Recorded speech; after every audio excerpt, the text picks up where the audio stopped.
New संकटच्या दुर्गे दुर्गट भारी महिमा आदिशक्तींचा या नवरात्री विशेष कार्यक्रमात आपले स्वागत। महाराष्ट्रातील आदिशक्तींचा महिमा या कार्यक्रमात आजच्या भागात आपण पाहणार आहोत कोकणातील दाभोळच्या श्री चंडिका देवीचा महिमा।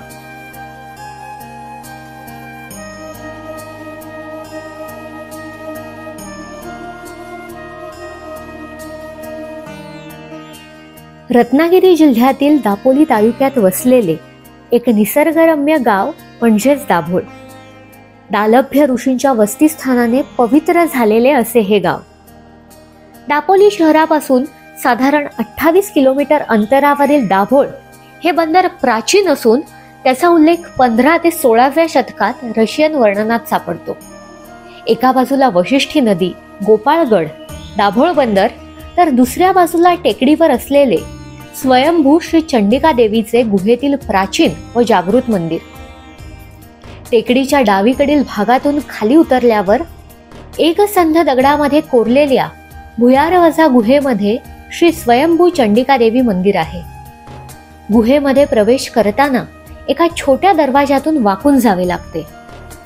आत आल्यावर आपल्याला दिसते नंदादीपच्या प्रकाशात उजाळलेली काळ्या पाषाणात कोरलेली मंगलमय अशी शेंदूर चर्चित चंडिका देवीची मूर्ती। अशी ही प्रसन्न मूर्ती पाहता क्षणीच आपले भान हरपते। श्री स्वयंभू चंडिका देवीचे रूप जेवढे सुंदर तेवढेच रौद्रही भासते। देवीच्या भुया मोठ्या असून ती आपल्या नयनांनी संपूर्ण परिसरावर लक्ष ठेवून असल्याचे सांगितले जाते।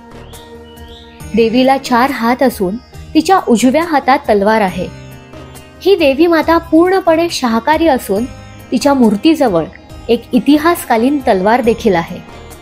श्री स्वयंभू चंडिका मंदिर मी दिलीप मोहन पुरी, अध्यक्ष ट्रस्टी पुजारी या मंदिराचं। या इथे पूर्वी फार एक मोठं घनदाट असं मोठं जंगल होतं। इथे काय मंदिर आहे काय कोणाला काही कल्पना नव्हती। एके दिवशी जमनापुरी नावाचे ग्रस्त धानस्थ होते। त्या देवीने त्यांना जाऊन दृष्टांत दिला की अमुक अमुक ठिकाणी एक जिवंत झरा वाहतो, त्या झरा एक चढण आहे, ती चढण चढल्यानंतर एक तुम्हाला शिळा लागेल, ती शिळा बाजूला करा आणि आत गुहेमध्ये प्रवेश करा। त्याप्रमाणे त्यांनी गुहेमध्ये प्रवेश केला। सगळ्या खणाखुणा ठेवून जमनापुरी नावाच्या याने आत गुहेमध्ये प्रवेश केला तर त्यांना भली मोठी पाषाणी मूर्ती गावली। ही गुहा प्राचीन पांडवकालीन गुहा आहे। जेव्हा पांडव हे अज्ञातवासामध्ये होते तेव्हा त्या पांडवांनी ती गुहा कोरलेली आहे आणि गुहा कोरत असताना देवी तिथे आपोआप प्रकट झाली। जमनापुरींना दृष्टांत झाल्यानंतर त्यांनी ते देवीचा शोध लावल्यानंतर काही काळात त्यांनी पूजा अर्चा चालू केली। काही काळांतरानंतर इथे बाल नारायणपुरी हे वास्तव्याला इथे आले। बाल नारायणपुरी वास्तव्याला आल्यानंतर जमनापुरीने त्यांच्याकडे पूजेचा सगळी पूजा प्रस्तुत करून आपण ह्या दरवाजातून जेव्हा बाहेर पडतो ते समोर तुम्हाला दिसते ती जिवंत जमनापुरी यांची जिवंत समाधी आहे। त्यांनी जिवंत समाधी घेतलेली आहे। त्या बाकीच्या त्या साईडला ज्या पिंड्या दिसत आहेत त्या शंकराच्या पिंड्या नसून आमचं पुरी पुजारी कुटुंबाचं ते स्मशान आहे। आमच्यामध्ये माणूस वारला मेला की तिथे आतमध्ये तिथे आत माणसाला ठेवतो आणि 12व्या दिवशी ती पिंडी त्याच्यावरती स्थापन केली जाते। असं ते आमचं स्मशान आहे। त्या पिंड्या त्या आहेत पिंड्या। ह्या देवीचा उत्सव आश्विन शुद्ध प्रतिपदा ते विजयादशमी या दरम्यान उत्सव असतो। 10 दिवस देवीला नेसण्यासाठी 9 वारी साडी लागते। देवी शुद्ध शाकाहारी आहे, मांसाहार वगैरे चालत नाही। देवीच्या गाभाऱ्यामध्ये लाईट रॉकेलचा दिवा चालत नाही।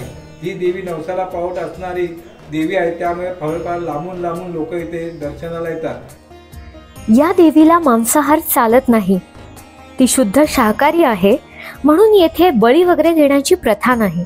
नवरात्रीत देवीचा उत्सव मोठ्या धामधुमीत साजरा केला जातो। मंदिराच्या मुख्य द्वाराजवळ घटस्थापना केली जाते। दसऱ्याच्या दिवशी सोने लुटून मंदिरावर निशाण चढवले जातात। उत्सवाच्या काळात विविध भागातून हजारो भक्त देवीच्या दर्शनाला येत असतात। श्री चंडिकेच्या या तीर्थक्षेत्रात परंपरा आणि खास कोकणी ठसा जाणवतो।